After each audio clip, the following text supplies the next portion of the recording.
Hello, my name's Gavin. This is Genre Books, and this is, I don't know what number episode, I don't think it really matters, but it is book number 11 in the 50 Zanes of Grey sub-series that I am having, and I have been away from it for 2 or 3 months whilst I've been reading other things. But the premise of this, I'm going to say the premise is simple, but the premise is actually stupid.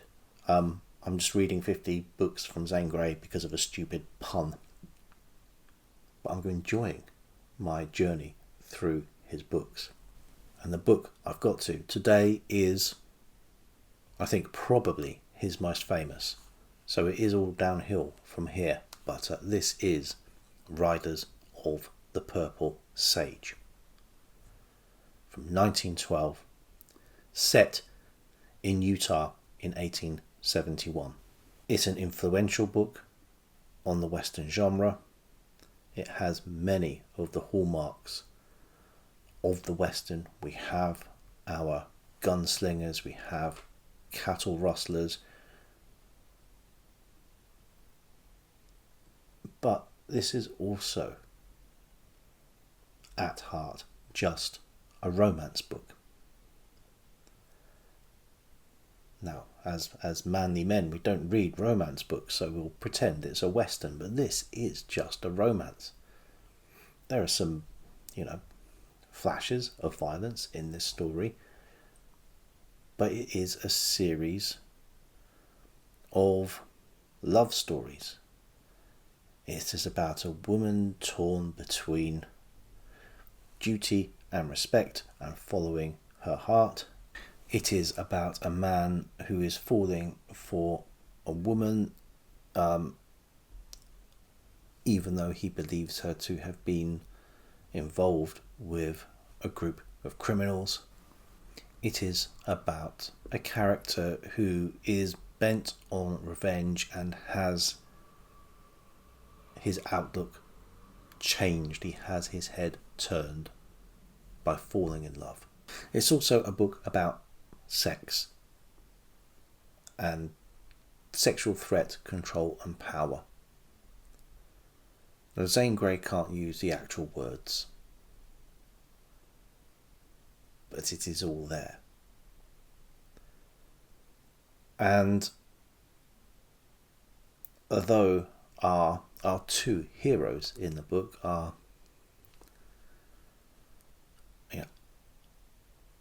virtuous and gentlemen, the antagonists of the book certainly are not. And this gets bound up into what is probably the most criticised element of this novel, and that is its attitude towards Mormons. The Mormons in this novel are the bad guys, pure and simple. There are some good Mormons amongst them. It is not absolutely black hat, white hat. So not every Mormon is evil, but every evil person is a Mormon. And this is a much more stringent tone than in the last book of Grey's which I read, which was Heritage of the Desert, which also involved Mormons. In fact, Mormons have turned up in quite a number of these Zane Grey, the Western books, as you might expect, because they are a community that has constantly been on the frontier and pioneering in a number of ways, and pretty much because they've had to be. But in Heritage of the Desert, although Zane Grey certainly showed that he had issues with some aspects of the culture, of the religion, he was quite happy to show the heroic qualities, the godly qualities, the good qualities of members of that faith. It created rather an ambivalent picture about a certain character who is shown to be charitable, loving, righteous, but also expects his word to be law amongst women. And it is the exercising of power over women, and in this book particularly one woman, which is where all of the anti-Mormon sentiment comes out. And you couldn't paint these characters in any other way than black. Not that Zane Grey was a lone voice in his criticism of polygamy. It's mostly about this aspect, this is the problem he has, but this is the problem which leads to all the other problems. These polygamous marriages are always shown as being loveless. It is not about love. It is certainly not about romance. There is very rarely any love shown between the multiple wives of the elders. And it goes without saying that polygamy only works one way. It is one man, many females. It is an exercise of power. In this book, it is an attempt to exercise power to get more land, to appropriate the wealth of a woman who has been left land. The main character of this book is Jane Withersteen, who is the daughter, the unmarried, single daughter of a Mormon elder who has passed away and left her not only the farm, but also vast herds of cattle, a shop in town, landlady to many other of the settlers of this particular town. As a single female, she is ready just to be picked up as, I believe, the fifth wife of a man called Tull, who really takes exception to being rebuffed, and would not have been rebuffed but for two things. One, the presence of Venters, who is he's a Gentile, so he's an outsider who is working on Jane's farm and becomes friendly with Jane. You get the impression that Jane would have done her duty and married Tull had Tull not preempted the entire situation and tried to organise beating Venters to death. I think even at this point she is willing to, in order to save Venters' hide, go along and do what she expected. She knew her father would have expected her to do anyway. But the other central character from this book turns up. A gunman called Lassiter. It's lucky he turned up when he did, and his name has preceded him in the Utah territories. He is a character who is known to not like Mormons, and we find out he has his reasons. His mere reputation is enough to stop Venters from being beaten either to death or within an inch of his life. And he sticks around. And Lassiter learns that things are perhaps a little more complicated than his worldview. I think most people learn that things are a bit more complicated than their worldview, with the exception of the Mormon elders. But although Jane is resisting her duty, many, many other people in town are not. And when the pressure is put on, she finds herself increasingly isolated. Pressure is put on the families of the ranch hands who work on Jane's farm, so they have to stop working for her, with one or two exceptions. Domestic staff in the house, it's a big house, she is wealthy, are the wives of Mormon elders who make sure that they are spying on Jane, that they are taking, when they can, deeds, titles, documents. They are systematically trying to destroy her independence purely because she is wanting to maintain it. She is not playing ball, and she feels that this is a betrayal. She agonizes over these decisions.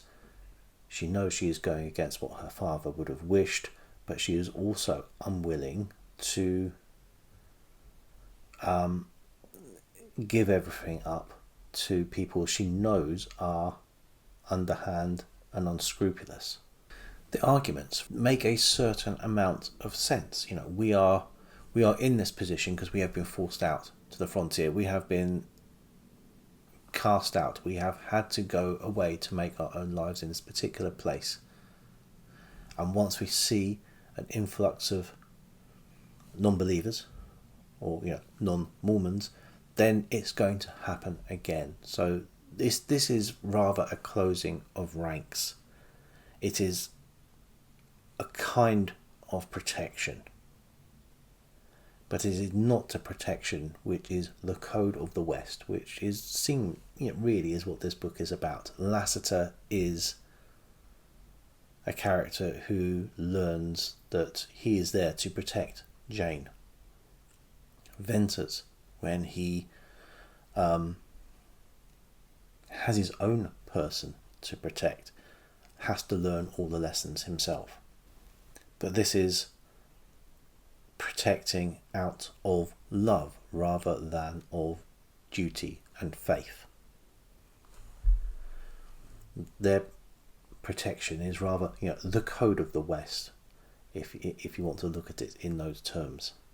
Venters, to save his own hide, had escaped into the desert and comes across some of the rustlers who have been making away with Jane's cattle.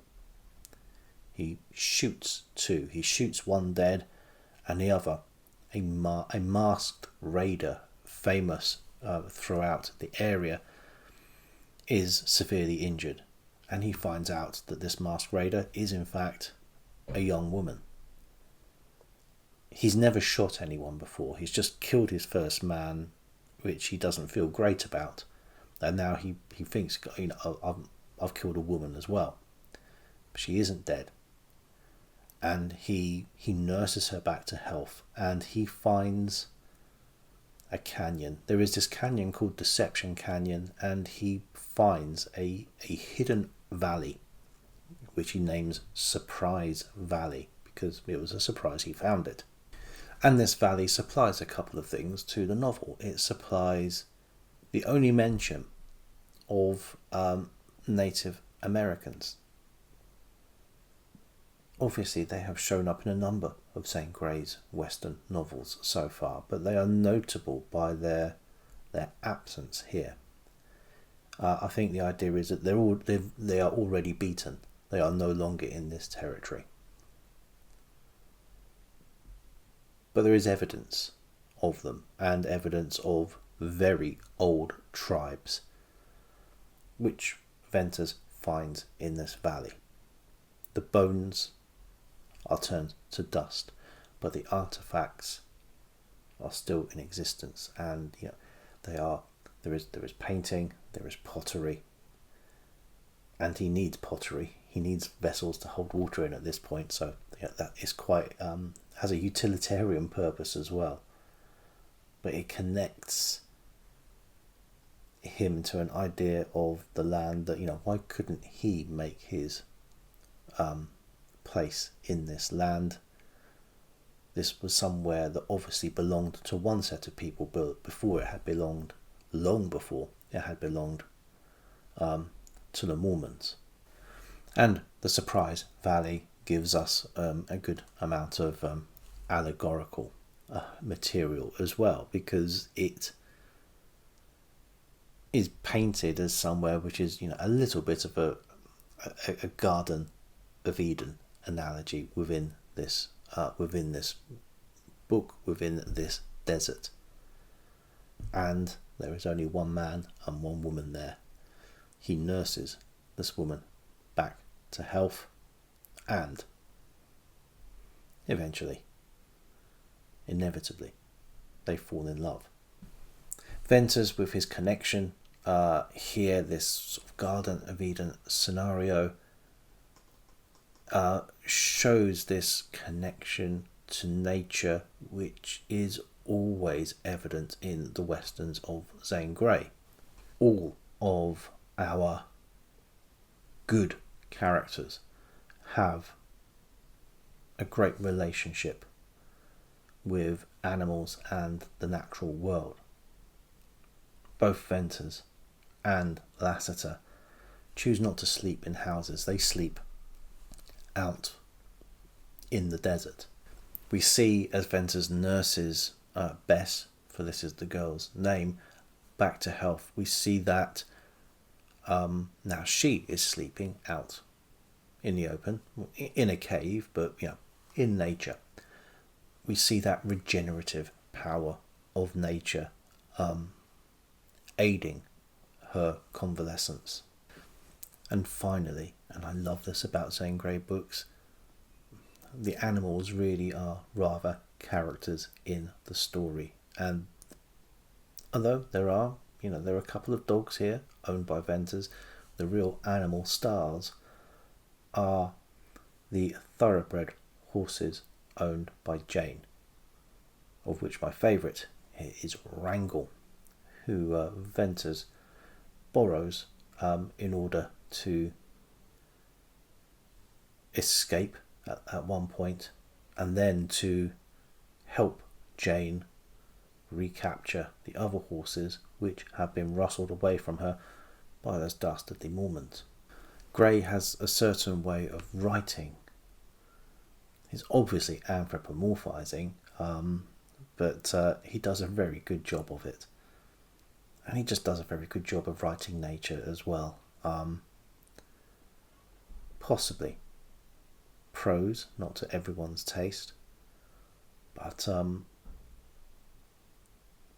you really get an idea of what the place looks like. You know the vegetation of the area. I know that the book is called Riders of the Purple Sage, but I think the word sage must be used at least 20 times in that first chapter. But it certainly gives you the idea of perhaps not a monocultural vegetation, but certainly what the place looks like.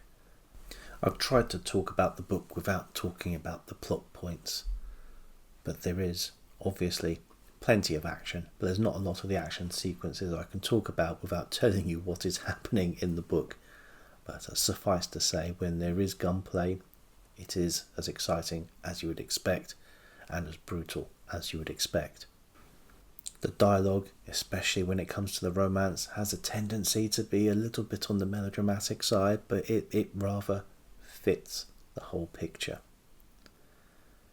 We have very clear-cut ideas of who the bad guys are and who the good guys are. The good guys aren't entirely good, but the bad guys are entirely bad.